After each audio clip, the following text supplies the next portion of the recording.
Here, I didn't look at the notes, and actually the notes are really useful because they kind of really remind me stuff for it. This is chapter five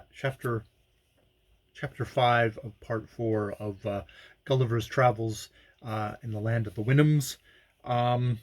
Where yes, the notes definitely, one of the things is they remind me of all the religious and other battles over, like, is this, bread or the body of Christ? Is this wine or blood?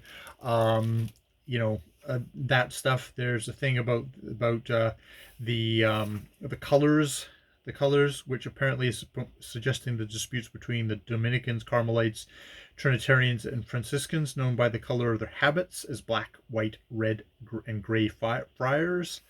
Um, you know, it's just, it's been, of, the causes of religious madness, war, and its causes compiled in Burton, the Democracy Junior to the Reader, a sequence of subjects in Swift Satire in part 4, chapters of War, Law, Money, is a sequence in Burton.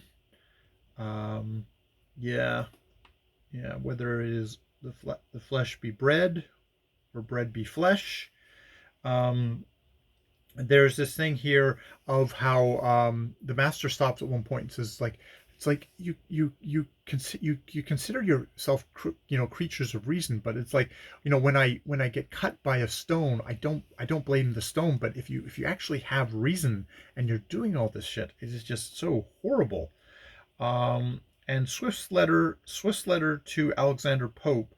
I tell you that I do not hate mankind. It is vous autres who hate them, because you would have them reasonable animals and are angry for being disappointed. I have always rejected that definition and made another of my own. I'm no more angry with Walpole, which is one of the political enemies, than I was with the kite last week that flew away with one of my chickens. And yet I was pleased when one of my servants shot him 2 days after, assuming it was the chicken.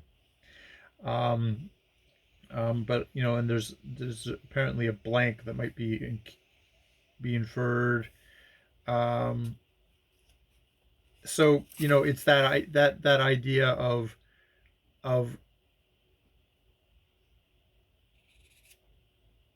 and there's a note here on the whole idea of nature and reason would be sufficient guides that the master comes up with.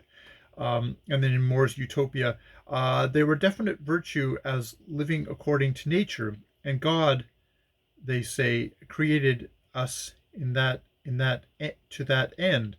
When an individual obeys the dictates of reason in choosing one thing and avoiding another, he is following nature.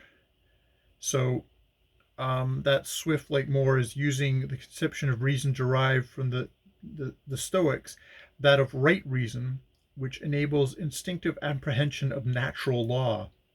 The Winhams are exemplars of Stoic sociableness and hypothetical embodiments of the Stoic influenced state of nature described in a work. I'm not even going to pretend to be able to try to announce it, but yeah. So we're getting into this stuff of, like, the reason coming out of nature, in this unfallen state of where the Winhams are. So I just thought I'd stop and pause, because the notes are really useful at kind of bouncing me back into the text and reminding me of all the other little bits that are in there. All right, more videos later.